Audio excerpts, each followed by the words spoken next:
Is a new opportunity. இது இப்போ என்னோட மிஸ்ஸஸ் சொன்னாங்க, எங்களோட வெட்டிங் டே அதுவுமா, அதனால் அதை சொல்லி ஆரம்பிக்கலாம் அப்படின்னு நினைக்கிறேன். இப்படி ஒரு புதிய ஆப்பர்ச்சுனிட்டி இன்னைக்கு இருக்குது அப்படின்னு நம்புகிற ஒவ்வொருவருக்கும் வாழ்த்துக்கள். இந்த மேடையில் அலங்கரித்து கொண்டிருக்கும் ஒவ்வொரு விருந்தினர்களுக்கும் என்னுடைய வணக்கங்களை தெரிவித்துக் கொள்கிறேன். என்னுடைய சிறப்பு வணக்கங்களை நம்முடைய சிறப்பு விருந்தினர் திரு ஆகாசமூர்த்தி அவர்களுக்கு தெரிவித்துக் கொள்கிறேன். காலம் பொன் போன்றது, நேரத்தை கருதி ஒரு சில விஷயங்களை உங்களுடன் பகிர்ந்து கொள்ள விரும்புகிறேன். இந்த ஆண்டிலே நம் பள்ளி பல சிறப்பான விஷயங்கள் நடைபெற்றுள்ளது. அதாவது நாங்கள் பல விஷயங்கள் அப்படின்னு யோசிச்ச உடனே என்னென்ன அப்படின்னு எண்ண ஆரம்பிக்க வேண்டாம். ரொம்ப நாளாக யோசிச்சுட்டு இருந்த ஒரு சில விஷயங்கள் நடக்கிறது ரொம்ப பெருசு. அப்படி கிளாஸ் ரூம்ஸ் எல்லாமே ரொம்ப நீட்டாக வேணும் அப்படின்னு யோசித்தோம். தர போடுறது ரொம்ப முக்கியமாக இருந்துச்சு. ஒரு சிலர் அதை கம்ப்ளைண்ட்டாக கூட சொல்லியிருந்திருப்பீங்க அப்படின்னு நினைக்கிறேன். அதை முதல்ல ரெக்டிஃபை பண்ணணும் அப்படின்னு நினச்சோம். இப்போ கண்டிப்பாக உங்களுக்கு எல்லா கிளாஸ் ரூம்ஸும் பிடிச்சிருக்கும். ஒவ்வொரு பெற்றோரும் நம்மளுடைய வீட்டை விட நம் பிள்ளை பயிலும் பள்ளி அழகாக இருக்க வேண்டும் என்று விரும்புவார்கள். வகுப்பறை அழகாக ஆகிவிட்டது என்று நம்புகிறேன். அதுக்கு அடுத்தது ரொம்ப முக்கியமாக நம்ம யோசிக்கிறது என்னென்னா, பிள்ளைங்க அப்பப்போ பிரேக்குக்கு போவாங்க இல்லையா, அந்த இடம் சுத்தமாக இருக்கணும், புதுமையாக இருக்கணும் அப்படின்னு யோசிப்போம். இந்த வருஷத்தில் நம்ம அதையும் புதுப்பிச்சிருக்கிறோம். நம்மளுடைய பழையவற்றை எல்லாத்தையும் கலைந்து விட்டு புதியவற்றை நாம் செய்து சுகாதாரமான ஒரு சூழ்நிலையை நம் பள்ளி மாணவர்களுக்கு அமைத்து கொடுத்திருக்கிறோம். இதெல்லாம் ஒரு பக்கம் இருக்கட்டும். ஸ்கூலுக்கு வர்றது எதுக்கு? படிக்கிறதுக்கு தானே. அப்படிதானே யோசிக்கிறீங்க? ஆமாம், ஸ்கூலுக்கு வர்றது படிக்கிறதுக்கு, சிறந்த மார்க் எடுக்கிறதுக்கு, இருக்கிற லொக்காலிட்டியில் நான் தான் பெஸ்ட் அப்படின்றத காமிக்கிறதுக்கு ஒரு சிறந்த பள்ளி எது அப்படின்னு யோசித்து கொண்டு வந்து தான் பெற்றோர்கள் சேர்ப்பார்கள். அப்படி இத்தனை ஆண்டுகளும் இந்த அப்பா பேசும்போது சொன்னாங்க, எங்களோட கான்சன்ட்ரேஷன் இங்கே கொஞ்சம் குறைச்சிட்டோம், நாங்கள் பூதங்குடிக்கு போயிருந்தோம், அதனால் அங்கே நல்லா வளர்ந்துருச்சு, அதுக்கப்புறமா இங்கே வந்தோம் அப்படின்னு சொன்னாங்க. We have come back. இப்போ திரும்ப வளர்ந்துக்கிட்டே வருது. இந்த பள்ளி ஆரம்பித்த நாள் முதல் சென்ற ஆண்டு வரை இருக்கிற ஹிஸ்டரி எடுத்து பார்த்தீங்கன்னா போன வருஷம் எடுத்த ரிசல்ட் தான் பெஸ்ட் ரிசல்ட். ஒரு நல்ல கரகோஷத்தை கொடுக்கலாம் அந்த பிள்ளைகளுக்கு. அப்படி லாக்டவுனுக்கு பின் 2022 இருந்து 2024 சுமார் ஒரு 2.5 ஆண்டு கடின உழைப்பிலே இத்தனை ஆண்டுகளின் சிறப்புகளையும் முறிவடித்து அதற்கு மேல் வளர்ந்திருக்கிறோம் என்றது நீங்க எல்லாரும் நம்பி இருக்கிறீங்க. அதனாலதான் நம்மளோட ஸ்கூலுடைய ஸ்ட்ரென்த் 700ல இருந்து 1000க்கு வந்திருக்கு.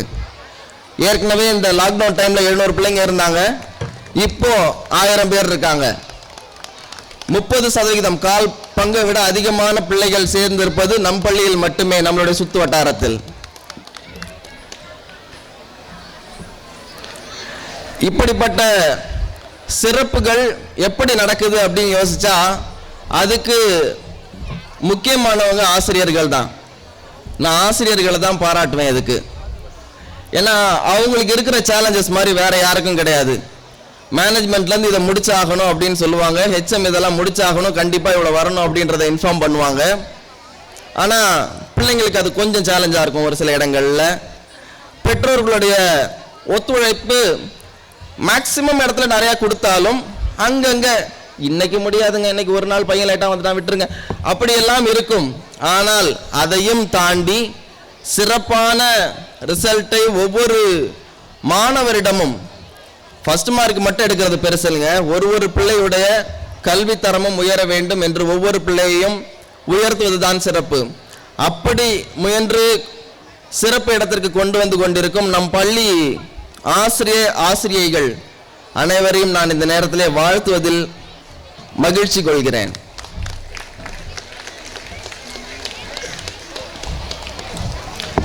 சரி, பிள்ளைங்களுக்கு அது மட்டும் போதுமா அப்படின்னு யோசிக்கும் போது இன்னும் கொஞ்சம் பாதுகாப்பும் வேணும், இன்னும் கொஞ்சம் எக்ஸ்போஷர் வேணும் அப்படியெல்லாம் யோசித்தோம். அப்படி யோசிக்கும் போது தான் சிசிடிவி கேமராஸ் எல்லாத்தையும் எல்லாத்தையும் கழட்டிட்டு திரும்ப எல்லாமே புதுசாக போட்டோம். அதுக்கப்புறம் பிள்ளைங்களுக்கு இங்கே இருக்கிற கல்வி மட்டும் பத்தாது, அப்பப்போ ஃபீல்டு விசிட் வேணும் அப்படின்னு சொல்லி அந்த நிகழும் இடத்திற்கு அழைத்து சென்று இங்கே இதுதான் நடக்குது, இங்கே இப்படி தான் செய்கிறாங்க அப்படின்னு சொல்லி ஃபீல்டு விசிட்ஸ் ஒரு கிளாஸ்க்கும் நம்ம பண்ணிகிட்டே வந்தோம். இதை வரும் கல்வி ஆண்டில் இன்னும் சிறப்புற செய்ய உங்களுடைய கம்யூனிகேஷன் இன்னும் கொஞ்சம் பெட்டராக இருந்ததுன்னா நம்மளுடைய ரிசல்ட் இன்னும் கொஞ்சம் பெட்டராக இருக்கும். பெற்றோராகிய உங்களிடம் நான் கேட்டுக்கொள்கிறேன். ஒரு தடவை நம்மளுடைய டீச்சர் பேசும்போதும் இல்லை நீங்களே டீச்சரை தொடர்பு கொண்டு என் பையன் என் பொண்ணு இந்த விஷயத்தில் இன்னும் கொஞ்சம் பெட்டராக இருந்தால் பரவாயில்ல, இந்த விஷயத்தை நீங்கள் கொஞ்சம் கவனிச்சிங்கன்னா பரவாயில்ல அப்படின்னு நீங்கள் சொல்லும் பொழுது கண்டிப்பாக பிள்ளைகளுடைய தரம் உயரும். இந்த சுத்து வட்டாரத்திலே இந்த பள்ளியில் படிக்கும் மாணவர்களை விட சிறந்தவர்கள் வேறெங்கும் காணோம் என்று சொல்லும் அளவிற்கு நாம் வளர்ந்திருப்போம். We can do anything great together. So அனைவரும் இணைந்து வரும் கல்வி ஆண்டிலும் இன்னும் சிறப்பாக இந்த வருஷமும் நாங்கள் நல்ல ரிசல்ட்ஸ் எதிர்பார்க்கிறோம் 10th 11th 12th. நல்ல வரும் கல்வி ஆண்டிலும் நாம் இன்னும் சிறந்த சாதனைகளை நம் பிள்ளைகள் சாதித்து நமக்கு பெருமை சேர்ப்பார்கள் என்ற நம்பிக்கையுடன் இந்த ஆண்டு விழாவில் இங்கு வந்திருக்கும் உங்கள் அனைவருக்கும் என்னுடைய வணக்கங்களை தெரிவித்துக் கொண்டு இந்த வாய்ப்பிற்கு நன்றி கூறி விடைபெறுகிறேன். நன்றி, வணக்கம். ஆர்வமூட்டுவதில் இலக்கணமாகவும் அரசு துறை சார்ந்த வகுப்புகளை வழிகாட்டலில் காற்றாக விளங்குபவர். இவர் பேச்சை கேட்டால் கல்லும் கனிந்துருகும், புல்லும் போர்வாளாய் மாறும் என்று சொல்லும் பெருமைக்குரியவர். டாஃப் என்று அழைக்கப்படும் Tenkasi Akash friends IAS academy நிறுவனர், மதிப்பிற்குரிய நமது சிறப்பு விருந்தினர் திரு ஜே ஆகாஷமூர்த்தி MCom LLB ஐயா அவர்கள். இவர் ஆற்றி வருகின்ற சாதனைகளை நாம் கட்டாயமாக தெரிந்து கொள்ள வேண்டும். தென்காசியில் பிறந்த இவர் தமிழகம் எங்கும் தென்றலாய் வீசுகிறார். அரசு உதவி பெறும் பள்ளியில் படித்த இவர் அரசாங்க வேலைகளை பெறுவதற்கு பல மாணவர்களுக்கு படிக்கற்களாக இருந்து முன்னேற்ற பாதைக்கு கொண்டு சென்றிருக்கிறார். நம் சிறப்பு விருந்தினர் ஐயா அவர்கள் இளஞ்சி ஸ்ரீ பரம கல்யாணி கல்லூரியில் தனது பட்டய படிப்பினை முடித்த இவர் 2010 TNU SRB மூலம் தேர்ச்சி பெற்று காவல் உதவி ஆய்வாளராக வடலூர், கடலூர் மற்றும் விழுப்புரம் மாவட்டங்களில் பணிகளை தொடர்ந்தார். ஐயா அவர்கள் தொடங்கிய முக்கியமான நிறுவனம் டாஃப் என்று அழைக்கப்படுகின்ற Tenkasi Akash friends IAS academy 2009 தொடங்கி தற்பொழுது 12 ஆண்டுகள் கடந்து 13,000க்கும் மேற்பட்ட மாணவர்களை அரசு வேலையில் பணியமர்த்தி உள்ளார். கிராமப்புற மாணவர்களை போட்டி தேர்வுகள் சார்ந்த விழிப்புணர்வை தன்னுடைய கம்பீர குரலால் மாணவர்களின் கவனங்களை ஈர்க்கும் சிறந்த பேச்சாளர். குறிப்பாக காவல் மற்றும் இதர துறையில் மாணவர்களை சாதிக்க வைத்த மாமனிதர். சுயநலமாக சிந்திக்கும் இன்றைய சூழலில் பொதுநல சேவையில் முக்கிய பங்கு வகிக்கிறார். கிராமப்புற மாணவர்களுக்கு TNPSC, TET, TNU SRB, TRB நடத்தும் போலீஸ் மற்றும் SI தேர்வுகள், பேங்கிங் போன்ற தேர்வுகளுக்கு இலவச பயிற்சி வகுப்புகள், இலவச பயிற்சி புத்தகங்கள் வழங்கி பலரை முன்னேற்ற வழியில் கொண்டு சென்றுள்ளார். இதன் அடிப்படையில் நமது வடலூரில் 2014 OPR கல்லூரியில் போட்டி தேர்வுகளுக்கு இலவச வகுப்புகள் நடத்தியுள்ளார். 2019 அரசு தேர்வாணையம் மூலமாக குரூப் 4 தேர்வில் 517க்கும் மேற்பட்ட மாணவர்கள் தேர்ச்சி அடைய செய்து அரசு பணியில் அமர்த்தியுள்ளார். 2020 890க்கும் மேற்பட்ட காவலர்கள் தேர்ச்சி பெற வைத்துள்ளார் மற்றும் குரூப் 2 67க்கும் மேற்பட்ட மாணவர்களை தேர்ச்சி அடைய வைத்துள்ளார். 2024 குரூப் 1 தேர்வில் கோகுல் சிங் என்ற மாணவனை துணை ஆட்சியராக உருவாக்கியுள்ளார். தற்பொழுது 400க்கும் மேற்பட்ட மாணவர்கள் SI பணிக்கு அமர்த்திய சாதனையாளர். தென்காசியின் தென்றலாய் வடலூரில் STCON பள்ளி மாணவர்களை மனமகிழ வைக்கவும் சிந்திக்க வைக்கவும் சிறப்புரை ஆற்ற வருகிறார் நம் பள்ளியின் இன்றைய நாயகன் ஜே ஆகாசமூர்த்தி ஐயா அவர்கள். அவர்களை சிறப்புரை ஆற்ற அழைக்கிறேன்.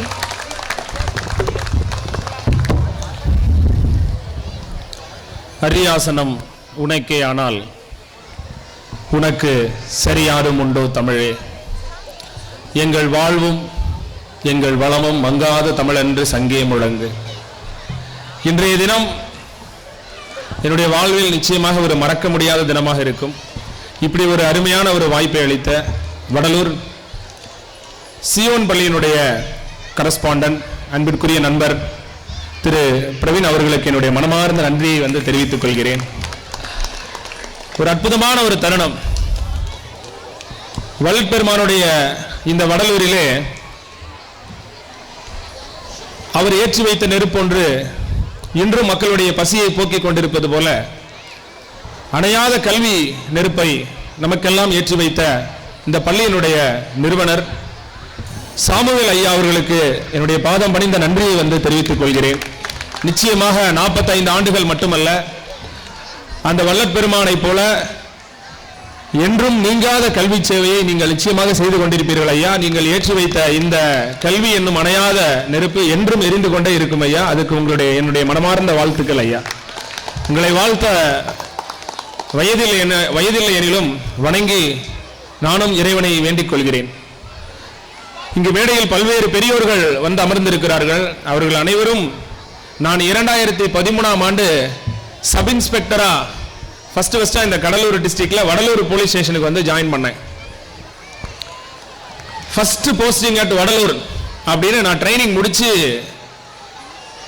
கடலூர் மாவட்டத்தில் ஜனவரி 9, 2013ஆம் தேதி கடலூர் மாவட்டத்துக்கு முதல் முறையாக ஒரு புதிய நபராக சேர்ந்த போது, நீங்கள் எந்த காவல் நிலையத்தில் போய் பணிபுரிய விரும்புகிறீர்கள்னு கேட்டாங்க.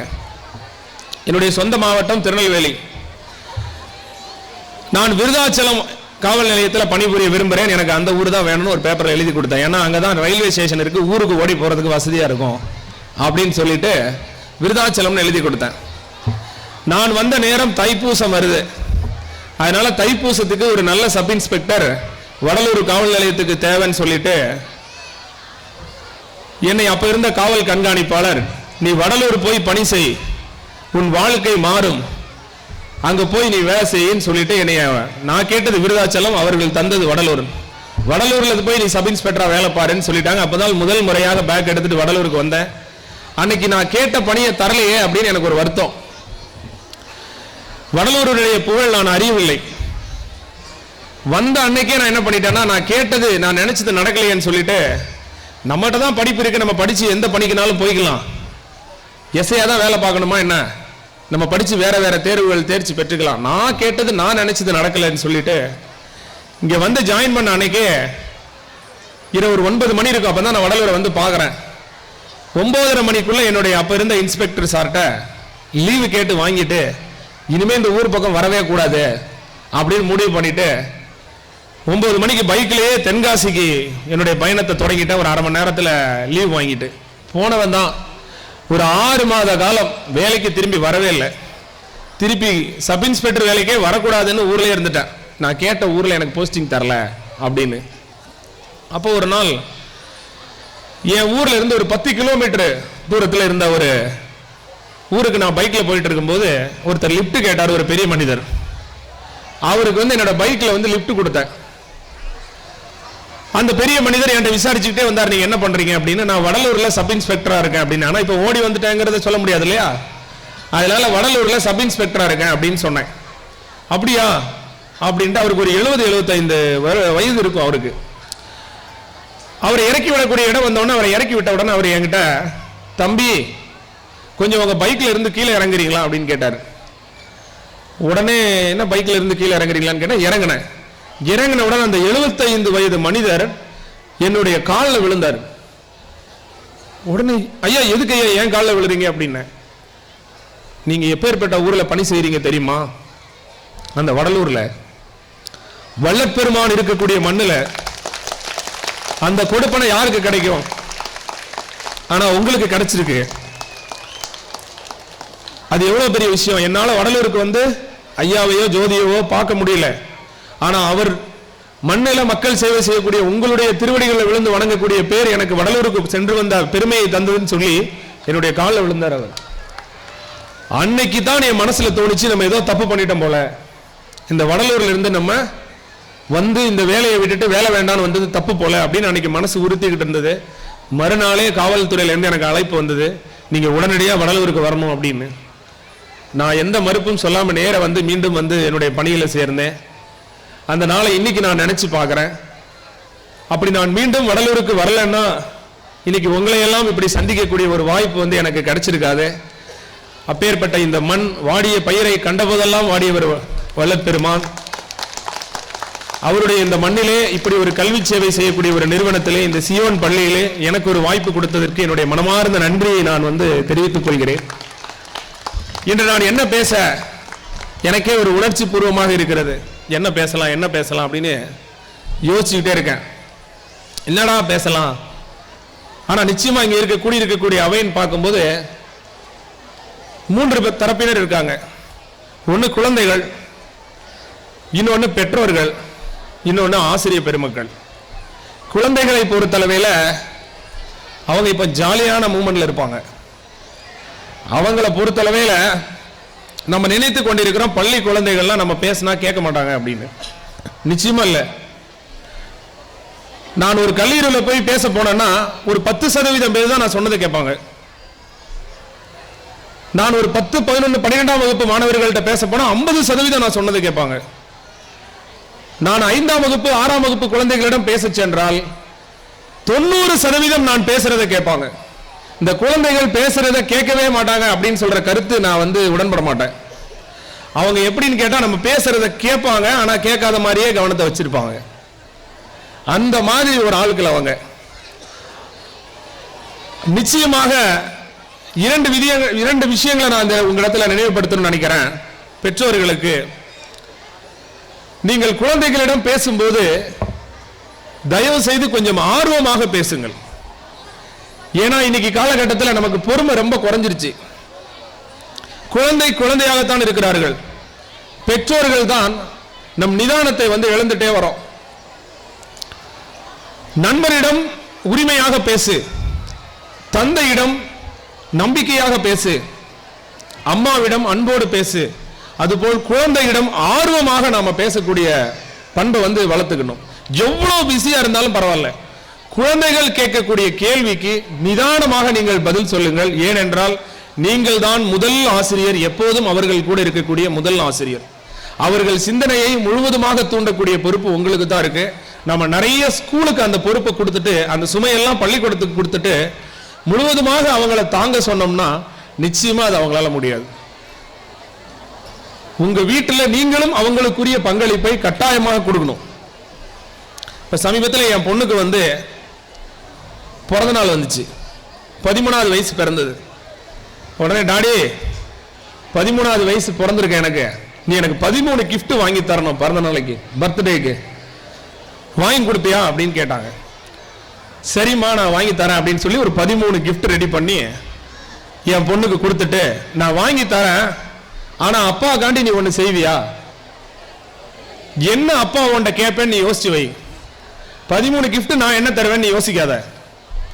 அப்பா நம்மகிட்ட என்ன கேட்பா அதை நீ யோசிச்சு வை, நான் உனக்கு 13 gift தரேன் உன் பர்த்டேக்கு அப்படின்னு சொன்னேன். அவ 7th ஸ்டாண்டர்ட் படிச்சுட்டு இருக்கா. 13 gift ரெடி பண்ணி அவட்ட கொடுத்துட்டு, எப்பா உங்களுக்கு என்ன வேணும்னு கேளுங்கப்பா, உனக்கு என்ன வேணும்னு கேளுப்பா, நான் தரேன்பா, நீயே யோசிமா, நான் என்ன அப்பா உன்ட கேட்டுருவேன்னு அப்படின்னு. உடனே அவ யோசிச்சுட்டு, எப்பா நான் கலெக்டர் ஆகணுமாப்பா, ஆயிடட்டுமாப்பா, IAS ஆயிட்டுமாப்பா? இல்லம்மா. அப்ப என்னப்பா அவன் மனசுல நினைச்சிருக்க? நான் ஏதாவது ஸ்போர்ட்ஸ்ல ஜெயிச்சு ஏதாவது கோல்டு மெடல் வாங்கணுமாப்பா, நான் சயின்டிஸ்ட் ஆகணுமாப்பா? இல்ல இன்னும் யோசி, நீ இன்னும் யோசி அப்படின்னு. உடனே அவ யோசிச்சா, நான் என்னப்பா பண்ணணும்? ஒரு திருக்குறளை சொல்லி, ஈன்ற பொழுதின் பெரிதுவக்கும் தன்மகனை சான்றோன் என கேட்ட தாய்ங்கிறது போல உன்னைய பெருமைப்படுத்தணுமாப்பா? நானு எல்லார்ட்டையும் ஏன் புள்ள நீ பெருமைப்பட்டுக்கிற மாதிரி நான் ஏதாவது சாதிக்கணுமாப்பா? சொல்லுப்பா, செஞ்சிடறேன். அவ்வளவுதானப்பா ஆசை. உன் பாணியிலேயே திருக்குறள் சொல்றேன், நிச்சயமா உன்னை பெருமைப்பட வச்சிருவேன்ப்பா நானு. உனக்கு என்ன வேணும்னு சொல்லுப்பா, நீயே யோசிமான்னு. என்னப்பா நீனு, எனக்கு யோசிக்க முடியலப்பா, நீ சொல்லுப்பா, என்னப்பா உனக்கு வேணும் சொல்லுப்பா. எனக்கு ஒண்ணு வேண்டாமா, காலையில யாரும் எழுப்பாம நீயே எந்திரிச்சிடணுமா, வேற எதுவுமே எனக்கு வேண்டாமான்னு. காலையில உன்னை யாரும் எழுப்ப கூடாது, நீயே எந்திரிச்சிட்டு போதும் எனக்கு அப்படின்னு. உடனே என்னப்பா இப்படி கேட்கற அப்படின்னு. இது போதுமா, நீ வருங்காலத்தில் எனக்கு எந்த பேரு புகழும் வாங்கி தர வேண்டாம், இன்னைக்கு டெய்லி காலையில அம்மா எழுப்புறதுக்கு முன்னாடி நீ மட்டும் எந்திரிச்சிட்டு போதும், எனக்கு வேற எதுவுமே வேணாமான்னு. ஏன்பா அப்படின்னு. அப்பதான் அவளுக்கு அதனுடைய முக்கியத்துவம் தெரிஞ்சது. நீ காலையில் நீயாக எந்திரிச்சிட்டேன்னா போதும். நேற்று என்பது உடைந்த பானை, நாளை என்பது மதில் மேல் பூனை. நேற்று நம்ம சரி பண்ண முடியாது, நாளை அப்படிங்கிறது மதில் மேல் பூனை, என்ன நடக்கும் நமக்கு தெரியாது. இறைவன் உனக்கு என்ன எழுதி வச்சிருக்கான்னு எனக்கு தெரியாது அப்பாக்கு. ஆனால் இன்று என்பது உன் கையில் உள்ள வீணை. இன்றைய பொழுதை நீ எப்படி தொடங்குகிறாய், இன்றைய பொழுதில் உன்னுடைய சிந்தனை எப்படி இருக்கிறது, இதுதான் உன்னுடைய வாழ்க்கையை தீர்மானிக்குமா. அதனால நீ காலையில மட்டும் அலாரம் வைக்காம எந்திரிச்சிரு அப்படின்னு. பிப்ரவரி மாசம் 7ஆம் தேதி என் பொண்ணுக்கு பிறந்த நாள், இப்பதான் முடிஞ்சு. இன்னைக்கு தேதி பிப்ரவரி மாசம் 22ஆம் தேதி ஆச்சு. இந்த 14 நாட்களாக என் பொண்ணு டெய்லி காலையில அவளே எந்திரிச்சிடுறா. காலையில டெய்லி காலையில அவ எந்திரிச்சிடா, எழுப்பாமலே. அவ எந்திரிச்சிட்டதால காலையில எந்திரிச்சு என்ன பண்ண அவ யோசிக்க ஆரம்பிக்கிறா. ஒரு நல்ல ஒழுக்கத்தை உங்கள் குழந்தைகளுக்கு கற்றுக் கொடுத்தால் போதும், அந்த ஒரு ஒழுக்கம் அத்தனை ஒழுக்கத்தையும் என்ன செஞ்சிடும், கத்துக் கொடுத்துரும். நன்றிக்கு வித்தாகும் நல்லொழுக்கம் அப்படின்னு அற்புதமாக சொல்லியிருப்பார். ஒரு நல்ல ஒழுக்கத்தை விதையா போட்டா போதும். ஒரே ஒரு டிசிப்ளின், ஏதாவது ஒண்ணு பிள்ளைங்களுக்கு ஒரு மாசத்துக்கு ஒரு டிசிப்ளின். எல்லாருக்கும் நன்றி உணர்வோடு இருக்கிறத சொல்லிக் கொடுங்க, இனிய வார்த்தைகள் பேச சொல்லிக் கொடுங்க, தன்னம்பிக்கையை சொல்லிக் கொடுங்க. யாரு பொருளுக்கும் ஆசைப்படக்கூடாதுங்கிறது அந்த ஒரு மாதம் முழுவதும் அந்த ஒரு வார்த்தையவே சொல்லிக் கொடுங்க. அன்போடு இருக்க கத்துக் கொடுங்க, மற்றவர்களுக்கு விட்டு கொடுக்க கத்துக் கொடுங்க. ஏதாவது ஒரே ஒரு ஒழுக்கத்தை அந்த மாணவர்களுக்கு ஒரு விதையாக நீங்கள் போட்டு விடுங்கள், அது போதும். அது ஒரு மிகப்பெரிய விருட்சமாக, மிக மிக பெரிய விருட்சமாக பல பலன்களை தரப்போகிறது. ஆனால் அதற்காக நான் காத்திருந்தேன், ஒரு சரியான நேரம் வரட்டும், அன்னைக்கு அவள்கிட்ட அதை கேட்போம். ஏன்னா நான் பார்த்துக்கிட்டே இருப்பேன், பல தடவை சொல்லுவாங்க உங்க பொண்ணை எழுப்புங்க எழுப்புங்கன்னு. ஆனா எப்பவுமே நான் எழுப்பவே மாட்டேன். எனக்கு வீட்டில் கொடுக்குற டியூட்டியை உங்க பொண்ணை எழுப்பிடுங்க அப்படின்னு தான். எனக்கு எழுப்ப மனசே வராது. ஆனா அதுக்கெல்லாம் சேர்த்து மாத்து எந்த நேரத்தில் அவள்கிட்ட அந்த விஷயத்தை கேட்கணும்னு வெயிட் பண்ணிட்டே இருந்தேன். அவளுக்கு ஒரு ஆர்வத்தை தூண்டி, நீயா ஒரு நாள் காலையில் எந்திரிமான. இந்த 14 நாட்கள்ல அவருடைய வாழ்க்கையில மிகப்பெரிய மாற்றங்களை என்னால பார்க்கக்கூடிய அளவுக்கு அவ நிச்சயமா பெரிய ஆளா வருவா அப்படிங்கிற ஒரு மிகப்பெரிய மாற்றம் அவள்கிட்ட தோண்டி இருக்கு. காலையில எந்திரிக்கிறது, ஏதாவது யோகா பண்ணலாமா, அந்த நேரத்தை பயன்படுத்தலாமா, இப்படின்னு அவன் நிறைய சிந்திக்க ஆரம்பிச்சிட்டான். அதனால நீங்க கொஞ்சம் பொறுமையாக உங்கள் குழந்தைகளை கையாளுவதற்கு நீங்க யோசிங்க. இந்த பரபரப்பான இந்த உலகத்துல நம்ம என்ன பண்ண போறோம்னு தெரியல. பிள்ளைகளை நமக்கு ஒரு மிகப்பெரிய பொறுப்பே இதுதான். நம்ம பிள்ளைங்க பெருசா மதிப்பெண்கள் பெறுவதை விட நல்ல ஒழுக்கமான பிள்ளையாக இருக்கணும் தான் இப்ப எல்லாருமே விரும்புறாங்க. ஒரு அம்மா சொல்லுது, என் பொண்ணு 500க்கு 450 வாங்க நான் எதிர்பார்க்கல, வீட்டுக்கு வந்தவங்களை வாங்கன்னு கேட்டா போதும், அதுலயே ரொம்ப உச்சி குளிந்துரும் எனக்கு, நல்ல பிள்ளையை வளர்த்திருக்கிறீர்கள் என்ற பெயர் வாங்கி கொடுத்தா போதும்ன்றாங்க. இந்த ஒழுக்கத்தை பள்ளிக்கூடத்தில் மட்டுமல்ல நாம் வீட்டிலும் நாம் சொல்லிக் கொடுக்கணும்னு இந்த இடத்துல கேட்டுக்கிறேன். சொல்லிக் கொடுப்பீங்களா எல்லாரும்? முடியுமா? இதற்கு சிரமப்பட்டு தான் ஆக வேண்டும். ஏன் அப்படின்னா உங்களுக்கு தெரியும், நம்மகிட்ட காசு பணம் கிடையாது. நம்ம கஷ்டப்பட்டு உழைச்சி என்ன பண்ணுவோம் நினைக்கிறீங்க? அதிகபட்சம் என்ன பண்ணிடுவோம்? பிள்ளைய பெண் பிள்ளையாக இருந்தா வளர்த்ததுக்கு கல்யாணம் பண்ணி கொடுப்போம். அப்ப உழைச்சி ரத்த சிந்திச்சு சம்பாதிச்ச காசுல இப்படி ஃபீஸ் கட்டி படிக்க வச்ச கல்விக்கு நிச்சயமாக ஒரு உயர்ந்த நிலையை அவங்க அடைஞ்சாகணும். அந்த அளவுக்கு அது வரைக்கும் நம்முடைய பொறுப்பு நம்ம விட்டு போகாது. ஆண் பிள்ளையை வளர்ப்பது பெண் பிள்ளையை வளர்ப்பதை விட இந்த காலத்துல ரொம்ப கடினமான ஒண்ணு, ரொம்ப ரொம்ப கடினமான ஒண்ணு. என்னுடைய ஓட்டு எப்போதும் பெண் பிள்ளைகளுக்கு தான். வேலை ஈஸி, நம்பலாம், 100% நம்பலாம் பெண் பிள்ளைகளை. ஆண் பிள்ளைகளை கவனிப்பதுதான் இப்போது பெண் பிள்ளைகளை விட மிக அதிகமாக கவனம் செலுத்த வேண்டியது இருக்கு. நீங்கள் மறக்காமல் அவர்களுக்கு நேரம் செலவழித்து தினமும் என் பிள்ளையை என்ன செய்ய போறேன்னு அவங்களை நுட்பமாக கவனிக்க வேண்டும்ங்கிறத இந்த இடத்துல நான் கேட்டுக்கிறேன். பெற்றோர்களுக்கு நாம இவ்வளவு நாளா கஷ்டப்பட்டு உழைச்சு ரெண்டு விஷயத்தை தான் நம்ம இறைவன்ட கேட்கிறோம். பெருமவற்றுள் யாம் அறிவது இல்லை, அறிவறிந்த மக்கட் பேர் அல்ல பிற. என் பிள்ளைகள் நல்ல ஆரோக்கியமாக இருக்கணும், என்னுடைய பிள்ளைகள் நல்ல அறிவோடு இருக்கணும்னு இந்த ரெண்டு விஷயத்தை தான் நம்ம பிள்ளைகளுக்கு வேணும்னு நம்ம இறைவன்ட வேண்டிக்கிறோம். ஆரோக்கியம், இன்னொன்னு அறிவு. ஆரோக்கியம் உங்கள் கையில் தான் இருக்கிறது. அறிவை தர நிச்சயமாக நமது பள்ளி இருக்கிறது. இந்த இரண்டை மட்டும்தான் நாம் வாழ்நாள் முழுவதும் சம்பாதித்து உழைத்து வியர்வை சிந்தி நாம் வாங்குறோம். அதற்காக தான் இவ்வளவு கஷ்டப்படுறோம். இந்த அறிவிலும் ஆரோக்கியத்திலும் பிள்ளைகளிடம் நம்ம ரொம்ப கவனமா இருக்க வேண்டிய காலம் இது. அதனால பெற்றோர்களான நீங்க உங்களுடைய பொறுப்பை உணர்ந்து செயல்படணும் இந்த இடத்துல கேட்டுக்கிறேன். குழந்தைகளை பொறுத்தளவில் நான் சொல்ல வர்றது ஒண்ணுதான், மகிழ்ச்சியா இருங்க, அவ்வளவுதான்.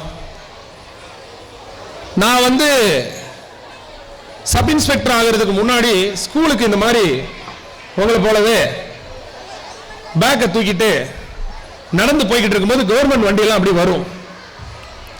அந்த கவர்மெண்ட் ஜீப்பை பார்த்த உடனே இதுல நம்ம ஏறி போகணும், ஒரு நாள் நம்ம ஐஏஎஸ் ஆகணும், ஐபிஎஸ் ஆகணும், இந்த ஒரு பெரிய இந்த சைரன் வச்சுல வண்டியில போகணும்னு அவ்வளவு ஆசையா இருக்கும். எனக்கு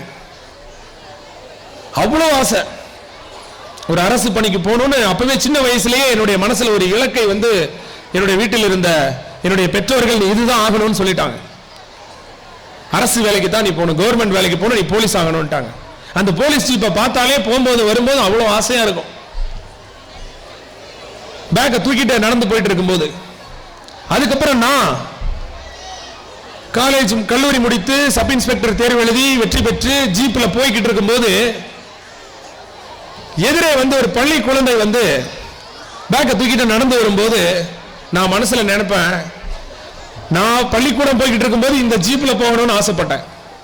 ஆனா ஜீப்ல போகும்போது நான் எதை நோக்கி ஆசைப்பட்டேன்னா, இங்க பாரு, எந்த கவலையும் இல்லாம சந்தோஷமா பேக்கை தூக்கி போட்டு வராம பாருங்க. இந்த போட்டோக்கு ஸ்டில் கொடுத்த யாராவது பாத்தீங்களா? நீங்க ஒரு டிக்கெட்டாவது ஏதாவது பாத்தீங்களா? இப்படின்றா இப்போ ஒரு புது சிம்பிள், இந்த இப்படி லவ் சிம்பிள், எல்லாமே எல்லாம் சின்ன சின்ன பிள்ளைங்க எல்லாருமே எதுக்கு எடுத்தாலும் இப்படி லவ் சிம்பிள் தான். ஜாலியா இருக்கக்கூடிய வயசு, உண்மைதான். வீட்டுல கூட நம்ம சேட்டை பண்ணா சொல்லுவாங்க, உனக்கு என்ன கவலை, நீ படிக்கிறது மட்டும் தானே உனக்கு வேலை, வீட்டுல எந்த கஷ்டத்திலையும் நீ தலையிட வேண்டாம், நீ என்ன மூக்க நுழைக்கிற.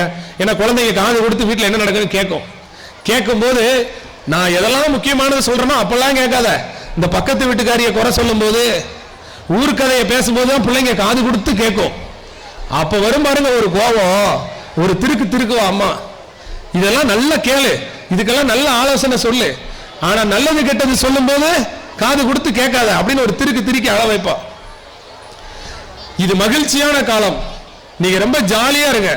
ஆனா ஒரே ஒரு விஷயத்துல மட்டும் இருந்து நீங்க விலகி இருக்கணும்னு நான் கேட்டுக்கிறேன். இன்றைய காலகட்டத்தில் ஒரு காலத்துல சொல்லுவாங்க, நீ என்ன நினைக்கிறியோ அதுவாவே ஆகுறன்னு. இல்ல, இந்த காலகட்டத்தில் நீ என்ன தேடுறியோ அதுவா மாறுற. குழந்தைகள் எல்லாரும் என்ன தேடுவீங்க, எதுல தேடுறீங்கன்னா செல்போன்ல. நீங்க உங்க செல்போன்ல எதை தேடணும் தெரியுமா? எதை தேட வேண்டும் என்றால், உங்கள் வாழ்க்கையின் இலக்கு என்ன? நான் ஐஏஎஸ் ஆக போறேன். ஒரு சின்ன குழந்தை, எந்த குழந்தையை கூப்பிட்டாலும் நான் ஐஏஎஸ், நான் டாக்டர், நான் இன்ஜினியர் அப்படின்னு சொல்லுது. 1ஆம் கிளாஸ்ல இருந்து 5ஆம் கிளாஸ் வரைக்கும். 10ஆம் கிளாஸ் வரும்போது கூப்பிட்டு கேட்டா அதுல பாதி பேர் சொல்றான். 12ஆம் கிளாஸ்ல கேட்டா அதுல 1-2 பேர் தான் சொல்றான். காலேஜ்ல கூப்பிட்டு கேட்டா என்னடா பண்ண போறேன்னு கேட்டா தெரியல சார் அப்படின்றான். 1ஆம் வகுப்பு போது சொன்ன அதே வார்த்தையை கல்லூரி படிக்கும் போது அவன் சொல்லல. நீங்கள் தேடும் போது இந்த தொலைபேசியில, உங்க செல்போன்ல நல்ல விஷயங்களை நீங்க தேடுங்க. இதற்கு பெற்றோர்கள் சப்போர்ட் பண்ணணும். உங்க போன்ல இருக்கக்கூடிய நல்ல விஷயங்களை குழந்தைகளுக்கு காட்டுங்க. ஏன்னா போன் அவன்கிட்ட இருந்து புடுங்க முடியல, அதுல நம்ம ஃபெயிலியர், அதை நம்ம ஒத்துக்கிட்டு தான் ஆகணும், வேற வழியே இல்லை. என்ன பண்ணலாம்? அப்ப குழந்தைகளை நல்லா தெரிஞ்சுக்கோங்க. குழந்தைகள் நீங்க சொன்னதை கேட்க மாட்டாங்க, ஆனா நீங்க என்ன செய்றீங்களோ அதை பார்த்துக்கிட்டே இருப்பாங்க. நம்ம என்ன செய்யறோமோ அதை பார்ப்பாங்க. சமீபத்தில் என்னுடைய நண்பர் ஒருத்தருடைய அப்பா தவறிட்டாங்க. அவங்க அப்பா தவறின உடனே அவரால் ஏத்துக்கவே முடியல. ஏன்னா என்னுடைய அந்த தம்பிங்க 2 பேருக்கும் மேரேஜ் பண்ணி வைக்கல, குடும்ப பொறுப்புகள் இன்னும் அவர் நிறைவேற்றுவதற்குள்ளே அவர் உடல்நலம் சரியில்லாம இறந்துட்டார் திடீர்னு. என் நண்பருக்கு தந்தையார் இறந்த வருத்தத்தை தாங்கிக்கவே முடியல, ரொம்ப வருத்தம் அவருக்கு. தினமும் அவரோட போன்ல ஸ்டேட்டஸ் பாத்தீங்கன்னா அப்பா அப்பா அப்பா அப்பான்னு அப்படி உருகி, பா நான் உன்னை ரொம்ப மிஸ் பண்றேன்ப்பா, நீ இல்லைன்னா என்னால இருக்க முடியலப்பான்னு அவ்வளவு வருத்தப்பட்டு ஸ்டேட்டஸ் வச்சுக்கிட்டே இருந்தார். ஒரு நாள் அவருடைய ஸ்டேட்டஸ்ல, அப்பா என்கிட்ட சொல்லாமே நீ போயிட்டியப்பா, ஏன்பா அப்படி போன, எனக்கு இந்த உலகத்துல எப்படி வாழணும்னு சொல்லி கொடுக்கவே இல்லையப்பா நீ அப்படின்னு மெசேஜ் வச்சுட்டு அதுக்கு கீழே, நீ சொல்லி கொடுத்துட்டு போழப்பா, எதுவுமே சொல்லாம போயிட்டே நான் புலம்பிக்கிட்டு இருந்தேன், இப்பதான்பா நான் அதை உணர்றேன், இப்பதான் உணர்றேன் நீ எனக்கு எதுவுமே சொல்லி கொடுக்காம போகல, நீ வாழ்ந்த, நான் உன் கூட இருந்து பார்த்தேன், நீ எனக்கு நிறைய சொல்லி கொடுக்கல, எப்படி வாழ வேண்டும் என்றதை நீ வாழ்ந்து உன் அருகில் இருந்து பார்க்கக்கூடிய வாய்ப்பை எனக்கு கொடுத்திருக்க, இப்பதான்பா நீ எனக்கு எல்லாமே சொல்லி கொடுத்துட்டு போயிருக்கின்றதே நான் உணர்றேன். ஒரு வீட்டுக்கு வந்தவங்களை எங்க அப்பாவா இருந்தா வாசல்ல நிக்கிறவங்களை எப்படி கவனிப்பார், எங்க அப்பாவா இருந்தா மற்றவங்கள்ட்ட எப்படி கையெடுத்து கும்பிடுவார், எங்க அப்பாவா இருந்தா என்ன பண்ணுவார் அப்படிங்கறத நீ வாழ்ந்த, நான் உன் பக்கத்துல இருந்து பார்த்தம்பான்னு அவர் ஸ்டேட்டஸ் வச்சிருந்தா பாருங்க. எந்த பிள்ளைக்கும் சொல்லி கொடுக்காதீர்கள், நீங்கள் அதை செய்யுங்கள். நல்ல விஷயம் எதுவோ அதை செய்யுங்க. நாம செஞ்சிட்டோம் அப்படின்னா அதை பார்த்துதான் பிள்ளைகள் வளர்கிறார்கள். நம்ம ஒழுக்கம் இல்லாம நம்ம குழந்தைகளை ஒழுக்கமா வளர்க்க முடியாது. நீ விடாமுயற்சியோட நீ இருந்தேன்னா நிச்சயமாக உங்கள் குழந்தைகளும் விடாமுயற்சியாக இருப்பார்கள். நீங்க இந்த வயசுல எடுக்கக்கூடிய அத்தனை முயற்சிகளையும் உங்கள் குழந்தைகள் பார்த்து கொண்டிருக்கிறார்கள், உங்களுடைய வார்த்தைகளை கவனித்துக் கொண்டிருக்கிறார்கள், உங்களுடைய செயல்பாட்டை பார்க்கிறார்கள். அவர்கள் அப்படியே எதிர்காலத்தில் நிச்சயமாக ஒரு நாள் உங்களை பார்த்து பார்த்து வளரும் போது நிச்சயமாக ஒரு நாள் அந்த பார்த்தவை அவர்களுக்கு மிகப்பெரிய வழிகாட்டியாக துணையாக வரும் என்பதில் எந்த விதமான ஐயமும் இல்லை. அதனால உங்களுக்கான ஒரு பாடமாக தான் இன்றைய நான் என்னுடைய பேச்சை வைத்துக் கொள்ள வேண்டும் என்று நினைத்தேன். ஆசிரியர் பெருமக்கள் உண்மையிலேயே ஒரு மிகப்பெரிய கைத்தட்டல் கொடுத்தாகணும். எல்லாரும் இந்த ஸ்கூல்ல டீச்சர்ஸ்க்கு ஒரு பெரிய கைத்தட்டல் எனக்காக கொடுத்துருங்க. ஏன்னா நான் போட்டி தேர்வுக்கு சொல்லி கொடுக்குறேன், அது ஈஸி. இங்க பாருங்க, யாரையாவது ஒரு குழந்தைய ஒரு ப்ரோக்ராம் பண்ணி முடிக்கிற வரைக்கும் பாதுகாத்துக்கிறதே பெரிய விஷயம். ஆனா இவ்வளவு பெரிய ப்ரோக்ராம் நடத்துறது சாதாரண விஷயமே கிடையாது. மிகப்பெரிய பணி என்னை பொறுத்தவரை எதுனா பள்ளி குழந்தைகள்ல கிளாஸ் எடுக்கக்கூடிய டீச்சர்ஸ் தான். என்கிட்ட போட்டி தேர்வுக்கு படிக்க வர எல்லாருமே பசியில வருவான், சார் சொல்லுங்க சார் சொல்லுங்க சார் வருவான். ஆனா இங்க தேவையும் நீங்க பாத்தீங்கன்னா ஸ்கூல் படிக்கிற குழந்தைங்களுக்கு தேவையும் இருக்காது, விருப்பமும் இருக்காது. தேவையெல்லாம் என்னவா இருக்கும், வீட்டுல தேவையை பூரா பூர்த்தி பண்ணிடுவாங்க. நம்ம தேவை நமக்கு எது இருக்காது, விருப்பம் வீட்டுக்கு வந்து அம்மா பண்டம் செஞ்சு வச்சிருப்பா, செல்போன் எடுத்து விளையாடலாம், இதுதான் குழந்தைகளுடைய விருப்பமா இருக்கும். அந்த பள்ளி படிக்கும் போது அவங்களுக்கு எந்த இலக்கும் இருக்காது. அவர்களை பாராட்டினால் விரும்பி ஒரு செயலை செய்வாங்க. அவருடைய தேவையெல்லாம் விளையாட்டு பொருளாக தான் இருக்கும். அது ஒவ்வொரு வயசுக்கும் மாறிக்கிட்டே இருக்கும். நிச்சயமாக படிப்பு மட்டும் பெருசா இருக்காது. அப்ப அப்படிப்பட்ட குழந்தைகளுக்கு தேவையும் விருப்பமும் இல்லாத குழந்தைகளுக்கு இந்த கல்வியை ஊட்டக்கூடிய இந்த பணி ஒரு சாதாரண பணியே கிடையாது. அப்படிப்பட்ட ஆசிரியர் பெருமக்களுக்கு என்னுடைய மனமார்ந்த நன்றியை நான் தெரிவிச்சுக்கிறேன். உங்களுடைய பணி மிகப்பெரிய ஒரு பணி. பிறருடைய எல்லாருக்கும் ஆசிரியர் பணி கிடைச்சிடாது. உங்களுக்கு ஆசிரியர் பணி செய்து பிறருடைய குறைகளை களைந்து அவர்களை வாழ்வில் உயர்த்த வேண்டும் என்று இறைவன் எழுதியிருந்தால் மட்டுமே அந்த பணி கிடைக்கும். அந்த பணி உங்களுக்கு கிடைத்ததை நீங்கள் பெருமையாக செய்து இத்தனை குழந்தைகளுடைய எதிர்காலத்தை உயர்த்தக்கூடிய ஒரு வாய்ப்பை நீங்கள் சரியாக பயன்படுத்திக் கொண்டிருக்கிறீர்கள் என்பது மிகவும் பெருமைக்குரிய விஷயம். அத்தகைய ஆசிரியர்களுக்கு பேரண்ட்ஸ் என்ன பண்ணணும், நீங்க வேற ஒண்ணு வேணாம். இன்றைய காலகட்டத்தில் பார்த்தீங்கன்னா எனக்கு ஒரு சின்ன வருத்தம், இந்த ஆசிரியர் மாணவர் அப்படிங்கிற உறவு குறைஞ்சிக்கிட்டே வருது. இப்ப எங்க வீட்டில் எங்க அப்பா ஸ்கூல்ல டீச்சர் திட்டுனாங்க அடிச்சாங்கன்னு சொன்னா நீ என்ன பண்ணன்னு தான் கேட்பாங்க. ஃபர்ஸ்ட் நீ என்ன பண்ண அப்படின்னு கேட்பாங்க. ஆனா இப்போ உள்ள பேரண்ட்ஸ் குழந்தை சொல்லிட்டா அடுத்த செகண்டே டீச்சர்ஸ் மேல ஒரு வருத்தம் அவங்களுக்கு வருது. உடையார் முன் இல்லார் போல் ஏக்கற்றும் கற்றார் கடையரே கல்லாதவர். வள்ளுவர் சொல்றாரு, கல்வி இருக்க அந்த கல்வியை பெறும்போது பிரஸ்டீஜ் பார்க்க கூடாது, தன்மானம் பார்க்க கூடாது. கல்வியை எப்படி கற்றுக்கொள்ளணும்னா செல்வந்தன் முன்பு ஒரு வறியவன் எப்படி ஏங்கி நிற்கிறான், இருப்பவனிடம் இல்லாதவன் எப்படி கையேந்தி நிற்கிறான். நீ நல்லா பாருங்க, கோயில்ல பாருங்க, இறைவன் நம்ம எப்படி கையேந்தி நிற்கிறோம். இருக்கக்கூடிய அருள் இருக்கக்கூடிய ஆண்டவனிடம் நாம் எப்படி கையேந்தி நிற்கிறோம். சர்ச்சில் எப்படி நிற்கிறோம், மசூதியில் எப்படி நிற்கிறோம், கோயிலில் எப்படி நிற்கிறோம். அதுபோல கல்வியையும் பணிந்து நின்று கற்றுக்கொள்ள வேண்டும். அப்படி கற்றுக்கொள்ள நாம் தவறினோம் என்றால் ஆசிரியர் என்பவர் உங்கள் குழந்தைகளுக்கு மட்டுமல்ல, உங்களுக்கும் தான். உங்களுக்கும் அவங்க டீச்சர் தான். குழந்தைகளுக்கு நீங்கள் பணிவதன் மூலமாக அந்த பணிவை அவர்களுக்கு கற்றுக் கொடுங்கள். நீங்க எடுத்தோடனே நீங்க டீச்சரை குறை சொன்னீங்கன்னா மறுநாள் நீங்க வேணா பாருங்க, இது நீங்களே பார்த்திருப்பீங்க. ஏன்னா நான் என் குழந்தைகள்கிட்ட பார்க்கிறேன், அம்மாவோட ரியாக்ஷனை குழந்தைங்க கவனிக்குது.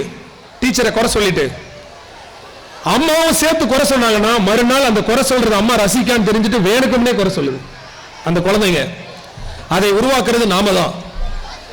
அம்மா என்ன ஆனாலும் டீச்சருக்கு ஒபீடியண்டா இருக்கணும்ன்றதை சொல்லிக் கொடுக்குறாங்கன்னு சொல்லிக் கொடுங்க. கல்வி கற்கும் போது எப்படி கல்வி கற்க வேண்டும் என்று ஒரு மன்னன் கூறுகிறான்.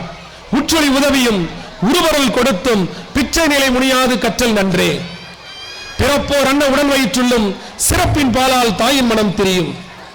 ஒரு குடி பிறந்த பல்லோருள்ளும் மூத்தோன் வருகை என எண்ணாது அறிவுடையான் 6 அரசு செல்லும். வேற்றுமை தெரிந்த நாட்பால் உள்ளும் கீழ்ப்பால் ஒருவன் கற்பின் மேற்பால் ஒருவனும் அவன் கண் படுமே அப்படிங்கிறாரு ஆரிய படை கடந்த பாண்டிய நெடுஞ்செழியன். இதுக்கு என்னையா பொருள் அப்படின்னா, படிப்ப உற்றொழி உதவியும் உருபொருள் கொடுத்தும் ஆசிரியருக்கு உதவி செஞ்சோம், உன்னிடம் இருக்கக்கூடிய பொருளை தட்சணையாக கொடுத்தும். பள்ளிக்கூடத்திற்காக கொடுக்கக்கூடிய தட்சணை என்பது பாரம் அல்ல, அது படிப்பிற்காக கொடுப்பது. உன்னிடம் இருக்கக்கூடிய மிகுதியான பொருளை, இன்றைக்கு காலகட்டத்தில் படிப்புல பஞ்சப்பாட்டு பாடுறாங்க. நிச்சயமாக படிப்புக்கு மட்டும் பஞ்சப்பாட்டு பாடிவிடவே கூடாது. ஆனா கஷ்டப்பட்டு உழைக்கிறவங்க எந்த குழந்தை நான் பார்ப்பேன், என்னுடைய புக் சென்டர் இருக்கு கடலூர்ல, அவங்களுக்குன்னு ஒரு பொருள் வாங்க மாட்டாங்க. ஆனா தன் குழந்தைகள் கிழிச்சிரும்னு தெரிஞ்சும் 300 ரூபாய் 400 ரூபாய்க்கு டிராயிங் புக் வாங்கி கொடுப்பாங்க. என்ன காரணம்? அந்த கல்விக்கு கொடுக்கக்கூடிய முக்கியத்துவம். உற்றொழி உதவியும் ஆசிரியருக்கு உதவி செய்தும் மிகுதியான பொருளை தட்சணையாக கொடுத்தும், இல்ல தன்னிடம் இருக்கக்கூடிய பொருளை தட்சணையாக கொடுத்தும் வணங்கிய நிலையில் பிச்சை நிலை முடியாது வெறுப்பு கொள்ளாது கல்வி கற்க வேண்டும். ஏன் சார் இப்படி எல்லாம் படிக்கணும், நாங்க காசு கொடுக்கிறோம், அவங்க எங்களுக்கு கல்வியை தர வேண்டியதானே அப்படின்னு நம்ம சொல்லிட்டு போக முடியாது. ஏன்னா கல்வி என்பது சரஸ்வதி, கல்வி என்பது கடவுள். கடவுளை உணர வைப்பது நம்மிடம் இருக்கக்கூடிய கல்விதான். அப்படிப்பட்ட அந்த கல்வியை ஏன் இவ்வளவு உதவி செய்து, ஆசிரியருக்கு உதவி செய்து, வழிபாட்டு நிலையில் பணிந்து நின்று வெறுப்பு கொள்ளாமல் ஏன் தட்சணை கொடுத்து படிக்க வேண்டும் என்றால், ஒரே வயிற்றுல பிறந்த பல குழந்தைகளில் நன்றாக படிக்கக்கூடிய குழந்தையை தான் அம்மாவுக்கு பிடிக்குமா. எந்த குழந்தை நல்லா படிக்குதோ அந்த குழந்தைக்கு தான் தாயினுடைய மனம் கொஞ்சம் அதிகமா நேசிக்குமா. ஒரு குடும்பத்துல 4-5 பேர் பிறந்திருந்தாலும் மூத்தவனை வான்னு கேட்க மாட்டாங்க. இப்ப எங்க வீட்டுல நாங்க 5 பேரு, நான் போய் நான் தான் இளையவன், ஆனா எனக்கு தான் முதல் மரியாதை கொடுப்பாங்க. ஏன்? நான் கல்வியால உயர்ந்திருக்கேன். அரசனும் சரி, ஒரு குடும்பத்தில் பிறந்த 4 பேராக இருந்தாலும் பலர் இருந்தாலும் மூத்தவனை இடம் நாடி செல்ல மாட்டான். அறிவுடையவன் யாரோ அவனை நாடி அரசன் செல்வான். ஜாதி முறைகளை பிரித்தார்கள் ஒரு காலத்தில். நீ எந்த நிலையில் இருந்தாலும் சரி, மேல் பிறந்தார் ஆயினும் கல்லாதார் கீழ் பிறந்தும் கற்றார் அனைத்திலர் பாடுகிறார் வள்ளுவர். நாம் எந்த நிலையில் இருந்தாலும் சரி, கீழ்நிலையில் இருக்கக்கூடியவன் ஒருவன் படித்திருந்தால் மேல்நிலையில் இருப்பவனும் அந்த கீழ்நிலையிடம் இருப்பவனிடம் சென்றுதான் என்ன செய்ய வேண்டும்? எக்குடியில் பிறப்பினும் கற்றோரே சிறந்தவர். அப்ப இந்த நாட்டில், இந்த சமுதாயத்தில், உன்னுடைய வீட்டில், உன்னுடைய தாயிடம் அனைத்திலுமே உனக்கு உயர்வை தருவது இந்த கல்விதான். அதனால் இந்த கல்வியை உங்கள் குழந்தைகளுக்கு கற்றுக் கொடுக்கும் போது ஆசிரியரிடம் பணிந்து நின்று கற்றுக்கொள்ள சொல்லுங்கள். நீங்களும் அந்த கல்வியை கற்றுக் கொடுக்கக்கூடிய ஆசிரியர்களை தெய்வமாக பாருங்கள். ஏன்னா இது இன்றைய காலகட்டத்தில் நான் குறைந்து வர்றதை பார்க்கிறேன். மிகப்பெரிய ஒரு மதிப்பை அவர்களிடம் வைத்திருங்கள். இதை மட்டும் உங்கள் பிள்ளைகளுக்கு சொல்லிக் கொடுங்கள். நான் திரும்பவும் சொல்கிறேன், குழந்தைகள் உங்களை பார்த்து கொண்டிருக்கிறார்கள். ஒருமைக்கண் தான் கற்ற கல்வி எழுமையும் ஏமாப்புடைத்து. ஒரு பிறவியில் நீங்கள் சொல்லிக் கொடுக்கக்கூடிய நல்ல பழக்க வழக்கங்கள் 7 தலைமுறைக்கு உங்களுடைய தலைமுறையை என்ன செய்யும்? சிறப்பானதாக்கும், பாதுகாப்பை தரும். இது என்னுடைய வேண்டுகோளாக பெற்றோர்களுக்கு வைத்துக் கொண்டு ஒரு அற்புதமான ஒரு நிகழ்ச்சி இது. இந்த நிகழ்ச்சிக்கு நான் வடலூர்ல வந்து உங்கள்டெல்லாம் பேசுறது பெருமைப்படுறேன். இந்த வடலூர்ல நானும் போட்டித் தேர்வுக்காக எந்த விதமான பயிற்சி கட்டணமும் இல்லாம இலவசமாக சொல்லிக் கொடுத்துட்டு இருக்கேன். என்னோட 10 ஆண்டு காலமாக நான் இலவசமா நம்ம மாருதி நகரில் சொல்லிக் கொடுத்துட்டு இருக்கேன். உங்கள் குழந்தைகளை பத்திலாம் நீங்க கவலையே பட வேண்டாம். நீங்கள் உங்கள் குழந்தைகளை 12ஆம் வகுப்பு முடித்து கல்லூரி முடிக்கும் போது இன்னைக்கு பார்த்து வச்சுக்கோங்க. எனக்கு வடலூர் ஒரு பெருமிதமான ஊர். ஒரு தடவை நான் சப் இன்ஸ்பெக்டரா போலீஸ் ஸ்டேஷன்ல இருக்கும்போது ஒரு அம்மா வந்தாங்க. வந்து நான் ஸ்டேஷன்ல என்னுடைய ரூம்ல உட்கார்ந்துருக்கேன். ஒரு அம்மா அப்படி வந்து போலீஸ்கார் ஒருத்தர் பேசுறாங்க. அந்த போலீஸ்கார் ஏதோ சரியான பதில் அவருக்கு சொல்லல. அந்த அம்மா கண்ணுல இருந்து கண்ணீர் வருது. உடனே நான் பெல் அடிச்சு அந்த அம்மாவை வர சொல்லுங்க அப்படின்னு. என்னம்மா ஏன் கண் கலங்கி நிக்கிறீங்க? ஐயா, என் கணவர் ஆக்சிடென்ட்ல இறந்துட்டாரு. கவர்மெண்ட்ல இருந்து ஒரு 10,000 ரூபாய் பணம் தாரேன்னு சொன்னாங்க. அதுக்காக ஒரு சர்டிபிகேட் வாங்குறதுக்காக போலீஸ் ஸ்டேஷனுக்கு 7 நாளா அலையிறேன். ஆனா நாளைக்கு வான்னு சொல்றாங்க, எனக்கு சர்டிபிகேட் கொடுக்க மாட்டேங்கிறாங்க ஐயா அப்படின்னு சொன்னாங்க. அப்படியாம்மா? உடனே ஏட்டையங்க வாங்க, ஏன் இவங்களை 7 நாள் அலைய வைக்கிறீங்க? ஐயா, நம்ம ரைட்டர் எழுத்தர் லீவ்ல போயிருக்காருங்கய்யா, உங்களுக்கு தெரியல ஐயா, அதனால கொடுக்கறதுக்கு ஆள் இல்லையா? சரி இருக்கட்டும், அவர் எப்போ வருவாரோ அன்னைக்கு சொல்லி அனுப்ப வேண்டியதானே, ஏன் டெய்லி இவங்களை அலைய வைக்கிறீங்க அப்படின்னு சொல்லிட்டு, அம்மா மன்னிச்சிருக்கம்மா, உங்கள் கணவர் இறந்த துக்கத்தில் வேற நீங்க இருக்கிறீங்க, இதுல நாங்க வேற உங்களை கஷ்டப்படுத்துறோம். இன்னைக்கு தான் நீங்க அலையிறது கடைசியா இருக்கும். இன்னைக்கு ஈவினிங் நான் உங்களுக்கு அந்த சர்டிபிகேட்டை ரெடி பண்ணி வச்சிடுறேன், நீங்க வாங்கிட்டு போங்க. ஒரு மாலை நேரம் பொழுதுல வாங்க, இதுக்கு மேல நீங்க அலைய வேண்டாம் அப்படின்னு சொல்லிட்டு, கணவர் இறந்துட்டாருன்னு சொல்றாங்களே எப்படின்னு கேட்கறது தான் ஒரு மனிதாபிமானத்துடைய அடையாளம். என்னமாச்சு உங்க கணவருக்குன்னு கேட்டேன். உங்களுக்கு குழந்தைகள் இருக்காங்கம்மான்னு கேட்டேன். ஆமா, 2 பிள்ளைகள் இருக்காங்க, என்னுடைய கணவர் ஒரு ஆக்சிடென்ட்ல இறந்துட்டாரு. அப்படியாம்மா? ஒரு மனிதனாக பிறந்தவனுக்கு கருணை என்பது அடிப்படையானது. கவலைப்படாதீங்கம்மா, கடவுள் உங்களுக்கு அத்தனை விதமான சக்தியையும் தருவாரு. நாம வாழ வந்திருக்கோம் இந்த உலகத்துல. வாழ்க்கைங்கிறது ஒரு பஸ் மாதிரி, அவரவர் அவங்கவங்களுக்கு வரக்கூடிய ஸ்டாப்ல இறங்கிடுவாங்க. உங்க கணவர் இறங்கிட்டாருமா, நீங்க கவலைப்படாதீங்க, உங்களுக்கு இன்னும் பயண தூரம் நிறைய இருக்கு, உங்க பிள்ளைகளுக்கான உலகம் இன்னும் நிறைய இருக்குமா, உங்களுக்கான இடம் வர வரைக்கும் நீங்க நம்பிக்கையா போயிட்டே இருக்குமா, இறங்கிடாதீங்க அப்படின்னு சொல்லிட்டு அங்கிருந்து ஒரு பேப்பரை எடுத்து, நான் ஏழ்மை நிலையில் இருந்தேன், மாச சம்பளம் போட்டாதான் நானே சாப்பிட முடியும். ஆனாலும் ஒரு பேப்பரை எடுத்து அந்த பேப்பர்ல என்னுடைய தொலைபேசி என்னை எழுதி, மா இது என்னோட போன் நம்பர், இந்த போன் நம்பரை நீங்க வச்சுக்கோங்க, உங்க பிள்ளைங்க என்ன படிக்கிறாங்க, எல்கேஜி ஃபர்ஸ்ட் ஸ்டாண்டர்ட் படிக்கிறாங்க அப்படின்னா, கவலைப்படாதீங்கம்மா, நீங்க ஒரு +2 வரைக்கும் படிக்க வச்சிருங்க, அப்புறம் உங்க பிள்ளைய கொண்டு வந்து என்கிட்ட கொடுத்துருங்க, நான் உங்க 2 குழந்தைகளையும் ஒரு பெரிய ஆபீசர் ஆக்கிடுறேம்மா அப்படின்னு சொல்லி அந்த இடத்துல உங்களை ஒரு மனசுல, நம்மகிட்ட ஒண்ணுமே இல்லை, என்கிட்ட ஒண்ணும் இல்லை, சம்பளம் போடலாம் அடுத்த மாசம் நான் சாப்பாட்டுக்கு வழி இல்லாம இருப்பேன், ஆனாலும் ஒரு நம்பரை எழுதி, இந்தாங்கம்மா இந்த நம்பரை வச்சுக்கோங்க, உங்க குழந்தைங்களை +2 வரைக்கும் படிக்க வச்சுட்டு எப்ப வேணாலும் நீங்க வாங்க, உங்க குழந்தைங்களை நான் உயர்ந்த இடத்துக்கு கொண்டு வரேன்னு எழுதி கொடுத்தேன். உடனே அந்த சீட்டை அந்த அம்மா வாங்கிட்டு, நான் கரெக்டா வடலூர் எஸ்ஏ ரூம்ல இருந்து பாத்தீங்கன்னா வெளியில ஒரு பிள்ளையார் கோயில் தெரியும் வாசல்ல. இந்த அம்மா அப்படி போறாங்க, நான் பாக்குறேன், அந்த ஜன்னல் வழியா பாக்குறேன், அந்த அம்மா போய் அந்த பிள்ளையார் கோயில் முன்னாடி நின்றுட்டு அந்த கையில வச்சிருக்க போன் நம்பர் கொடுத்த பாருங்க, அந்த போன் நம்பரை அந்த கடவுள்கிட்ட காட்டி அந்த கடவுள்கிட்ட அப்படி வணங்குறாங்க, கண்கலங்கி. ஒரு வார்த்தை தான், ஒண்ணு நான் பெருசா பண்ணல. 12 ஆண்டுகளுக்கு பிறகு உங்க குழந்தைய கூட்டிட்டு வாங்கன்னு இப்போ நான் ஒரு உறுதி கொடுக்கிறேன். அந்த உறுதியை நான் கொடுத்தேன் பாருங்களேன், அதனாலதான் இறைவன் எனக்கு இன்னைக்கு இந்த வரைக்கும் உயர்ந்த இடத்துல வச்சிருக்கான். நான் அப்போ ஒண்ணுமே இல்லாம இருந்தேன். நம்ம மனசுல உள்ளுவதெல்லாம் உயர்வுள்ளல் பாரு, உன்னிடம் கொடுப்பதற்கு எதுவும் இல்லை என்று எண்ணாதே, கொடுப்பதற்கு நீ இருக்கிறாய் என்று நினைத்தால் போதும், கடவுள் உங்களுக்காக உதவி செய்வான். ஒரு விருந்து வைகளும் ஓம்புவான் வாழ்க்கை பருவந்து பாழ்படுதல் என்றுங்கிறார். அடுத்தவங்களை நேசிக்கிறவங்களுடைய வாழ்க்கை ஒருபோதும் வறுமையால் துன்பப்படாது.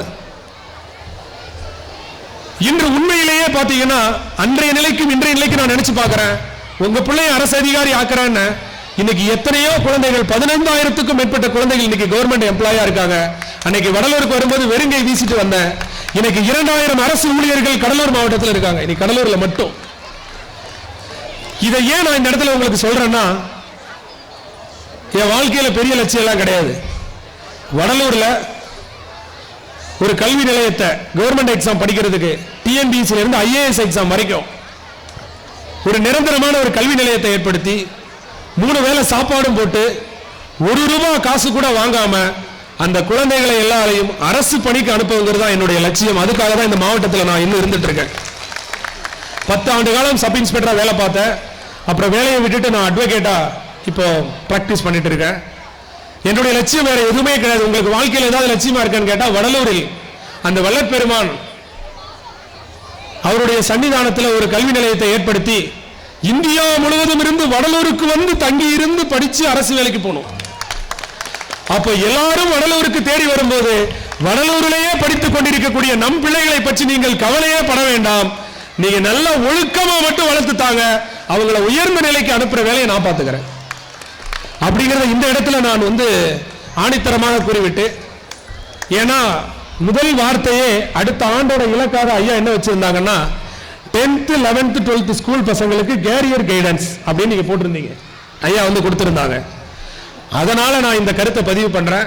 நீங்க பிள்ளைகளிடம் படிப்பை தாண்டி நல்ல பண்புகளை மற்றும் கற்றுக் கொடுங்கள் என்று கூறிவிட்டு, இப்படி ஒரு அருமையான ஒரு வாய்ப்பு உங்கள் குழந்தைகள் அனைவருக்கும் வெற்றி மேல் வெற்றி பெற, விருது பெற, பெருமை வர, மேதைகள் எல்லாம் உங்கள் குழந்தைகளை வாழ்த்தும்படி, பெற்ற தாயின் புகழும் பிறந்த மண்ணின் புகழும் வற்றாமல் வாழ நான் மனதார வாழ்த்தி வாய்ப்புக்கு நன்றி கூறி விடைபெறுகிறேன். வணக்கம். நன்றி ஐயா. நான் மெய் மறந்தேன். நான் மட்டுமல்ல, இங்கு இருக்கின்ற சிறப்பு விருந்தினர், மாணவர்கள், பெற்றோர்கள் அனைவரும் மெய் மறந்து கேட்டார்கள். நீங்கள் கூறிய ஒவ்வொரு வார்த்தைகளும் இங்கு இருக்கின்ற அனைவரின் மனதிலும் நீங்காமல் நிலைத்து நிற்கும் என்பதை நான் உறுதி அளிக்கிறேன். தாங்கள் கூறிய ஆழமான கருத்துக்களுக்கு எங்கள் பள்ளியின் சார்பாக மிகப்பெரிய நன்றியை தெரிவித்துக் கொள்கிறோம். Success is the sum of small efforts repeated day in and day out. Now there will be a most awaited program of prize distribution for the outstanding student performers throughout the year. I would like to request the Honorable Chief Guest, Mr. J. Ahasamurthy Sir, to come forward to give away the prizes. The first category of prizes goes to toppers of the year. The following students receives the first rank holder prize.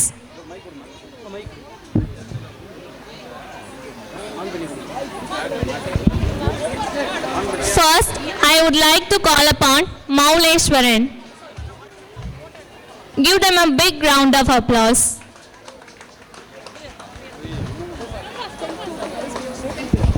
Next, I would like to call upon Jayashree.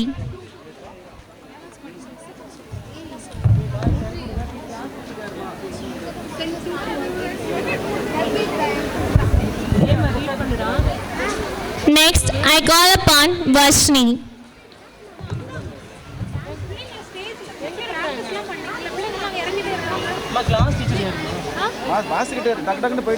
Next, I call upon Iniyal.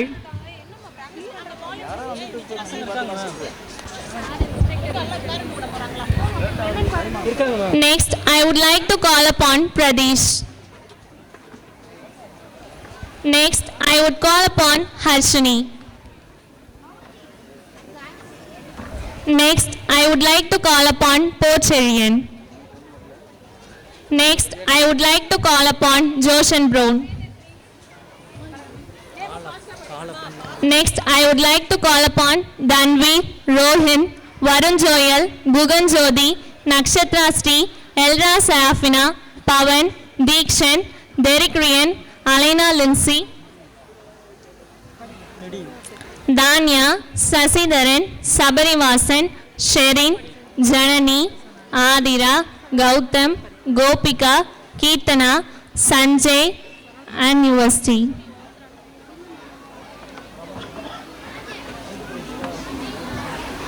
Porcherian,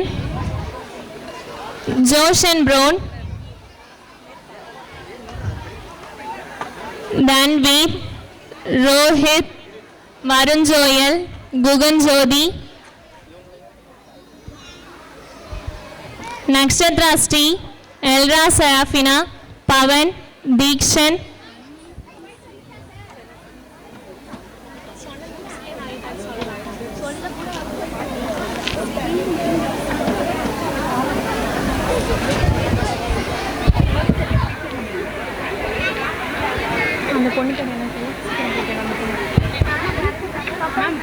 put your hands together and encourage them.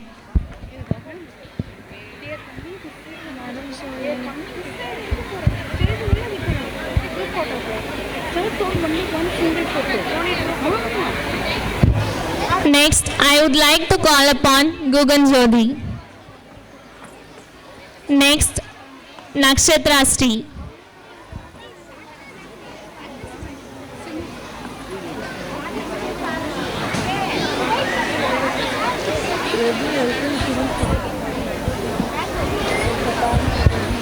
Next category of prize distribution goes to second rank holders.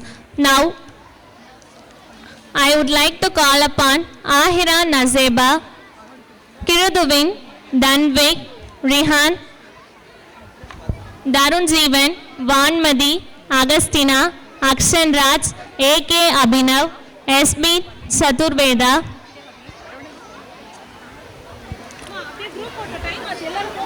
Niranjana, Mohasri, Ritvika, Sharika, Inita, Kanishkasti, Hevanya, Santosh, Sadan, Sadhana, Ashna Rixi, Artigan, Akshaya, Timot Kelvin, Vinodini, R. Priyadashni, K.R. Roshni, P. Shaktima.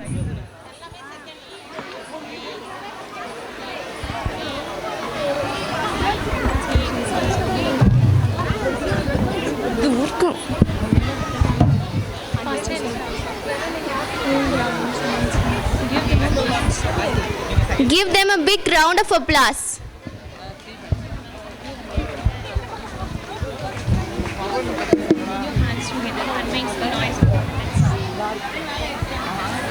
And make some noise with your hands. Guys, put your hands together and encourage the students. Make some noise with your hands and cherish them. Make some noise with your hands and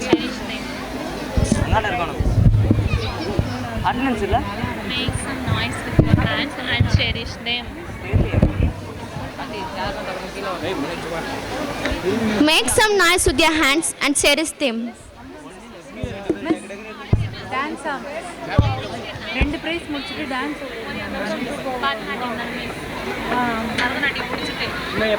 பின்னாடி வச்சுக்கலாம் நாங்கள் சின்ன குழந்தை alarm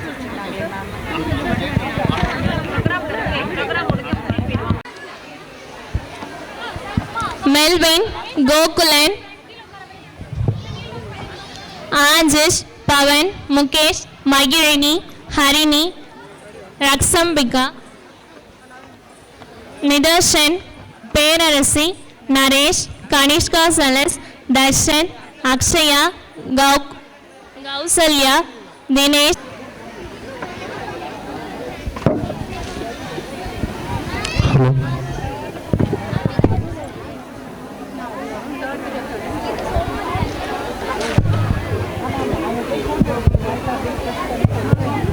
participated in various extracurricular activities and received prizes.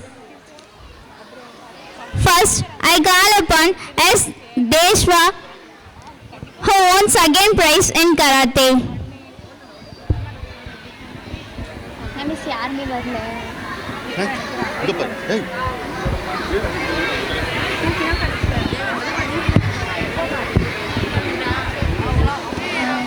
Sir அப்படின்னு அவர் கேட்டாங்க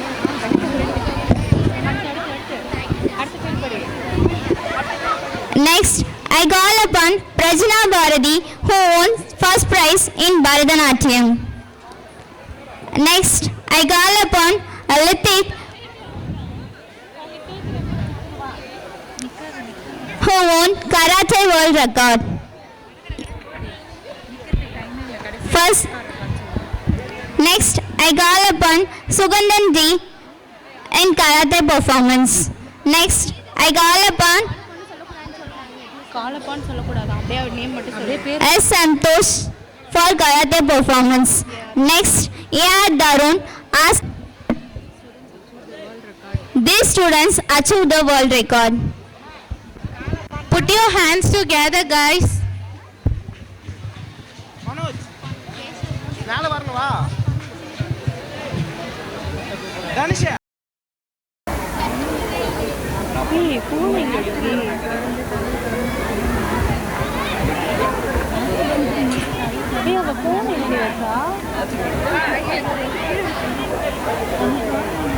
Thank you சொல்லுங்க முடிஞ்சிருச்சு program. சொல்லுடி. நமக்கு கலாய்க்குறா நீ ஆஃப் பண்ணடா